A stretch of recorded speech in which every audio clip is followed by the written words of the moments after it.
ਵੀ ਨੇ ਉਹਨਾਂ ਤੋਂ ਮਸਜਿਦਾਂ ਨੂੰ ਬਿਲਕੁਲ ਪਾਕ ਰੱਖਣਾ ਇਨਸਾਨ ਦੇ ਉੱਪਰ ਲਾਜ਼ਮ ਹੈ। ਸਿਲਸਿਲਾ ਸਾਡਾ ਪਹੁੰਚ ਚੁੱਕਿਆ ਸੀ ਮਸਜਿਦ ਦੀ ਸਫਾਈ ਦੇ ਮੁਤਅਲਕ। حضرت سیدنا ابو قرصافہ رضی اللہ تعالیٰ عنہ آپ ارشاد فرمانے نے کہ حضور سید عالم صلی اللہ علیہ وآلہ وسلم نے ارشاد فرمایا ابن المساجد وَأَخْرِجُ الْقُمَامَةَ مِنْهَا کہ مسجداں نو تعمیر کرو اور مسجداں وچوں کوڑا کرکٹ گرد و غبار دیگر ایسیاں چیزاں جڑیاں مسجد دی صفائی دا حصہ نہیں کہ صفائی انہاں دی وجہ تی مسجد دے اندر نہیں رہندی انہاں نو مسجداں تو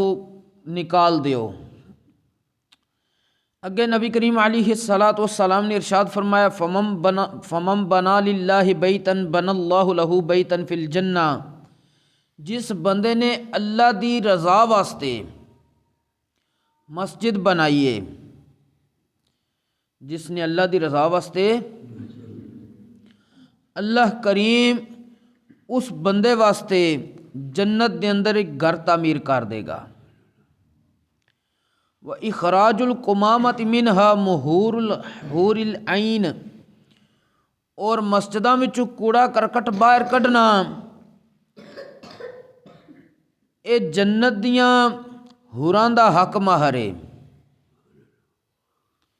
نبی کریم علیہ السلام نے فرمایا مسجداں وچوں کوڑا کرکٹ کڈنا اے جنتی حوراں دا حق مہر ہے۔ حضرت سیدنا امام جلال الدین سیوطی رحمۃ اللہ علیہ اس حدیث پاک نو نقل کرن تو بعد فرماندے نے دی سند بالکل صحیح ہے، دے کسے قسم دا شک و شبہ نہیں ہے۔ پتہ کی چلیا کہ ساڈے ذمے لازم ہے اگر مسجد نو اسی تعمیر کرنا ہے تو رب دی رضا واسطے کریے، دکھلاوے واسطے نہیں، ریاکاری واسطے نہیں۔ مسجداں دی صفائی کریے تو قیامت والے دن اللہ کریم بطور انعام جس وقت بندے نو جنت عطا کرے گا، جنتی حوراں نال جس وقت اس بندے دا نکاح ہوئے گا تے حق مہر اے مسجداں دی صفائی دا معاملہ بنے گا۔ اسی طرح حضرت سیدنا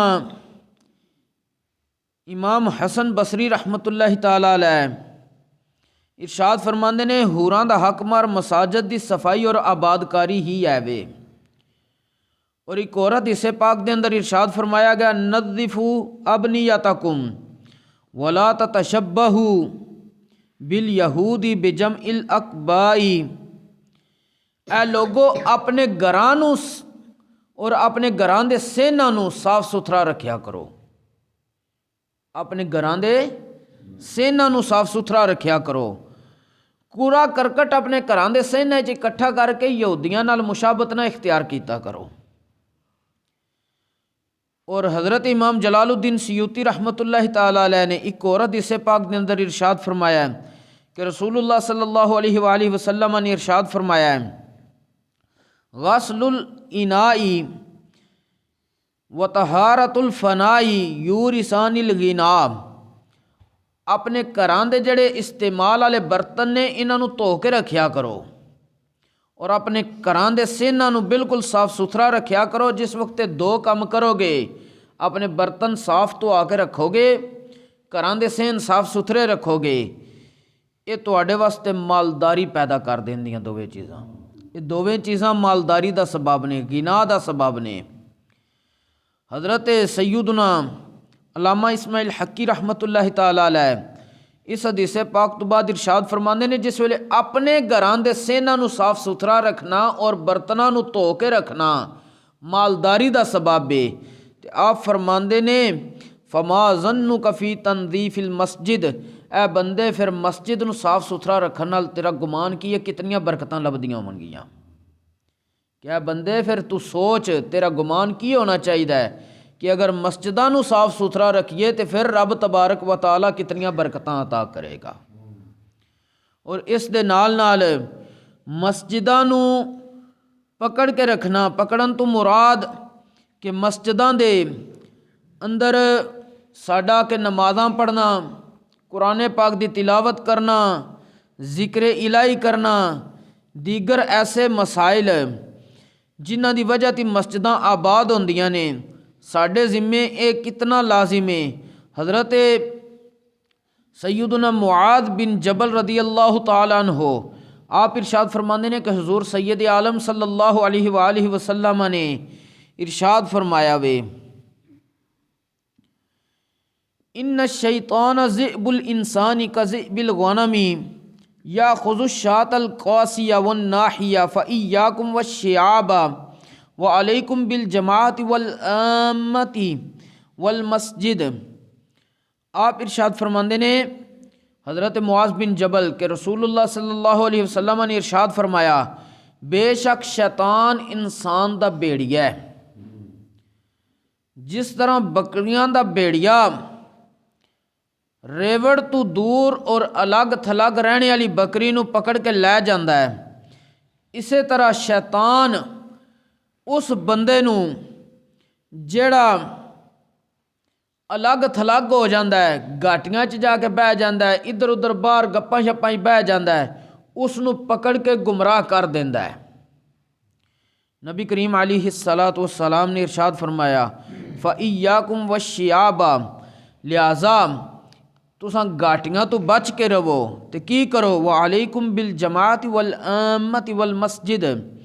تواڈے اوپر لازم ہے جماعت، عوام الناس وچ رہنا اور مسجداں نو پکڑنا لازم ہے۔ یعنی مسجداں نو آباد کرو، نماز پڑھ کے مسجداں دے اندر ذکر الہی کرو، قرآن پاک دی تلاوت کرو، جو اور دیگر عبادتاں نے مسجداں دے اندر کرو، تاکہ شیطان تانوں اس طرح نہ پکڑ سکے جس طرح الگ ہونے والی ریوڑ تو بکری نو بیڑیا پکڑ کے لے جاندا وے۔ لیکن مسجداں دے اندر آ کے دنیاوی گفتگو تو منع کیتا گیا ہے۔ حدیث پاک دے اندر آمدا ہے، جڑا بندہ مسجداں دے اندر دنیاوی گفتگو کردا ہے، او دنیاوی گفتگو انسان دے نامہ اعمال وچوں نیکیاں جڑیاں نے انہاں نوں اس طرح ختم کرے گی جس طرح سکی لکڑی نو یا بالکل سکی گھاس نو کوئی بندہ اگ لائے تو او ختم ہوندیاں دیر نہیں لاندی، تے دنیاوی گفتگو انسان دے نامہ اعمال وچوں نیکیاں نو بھی اس طرح ختم کر دے گی۔ اور میں پچھلے درس وچ ذکر کر چکے ہیں حدیث پاک کہ نبی کریم علیہ الصلاۃ والسلام نے ارشاد فرمایا، الضحک فی المسجد ظلمۃ فی القبر، کہ مسجد دے اندر کھلکھلا کے ہنسنا اے انسان دی قبر دے اندر اندھیرے دا سبب ہے۔ اللہ کریم سانو مسجداں نو آباد کرنے دی توفیق عطا فرمائے، انہاں دی صفائی ستھرائی دیگر آسائش و آرائش دا خیال رکھنے دی بھی توفیق عطا فرمائے، اور انہاں دا ادب و احترام بجا لانے دی توفیق عطا فرمائے۔ وما توفیقی الا باللہ۔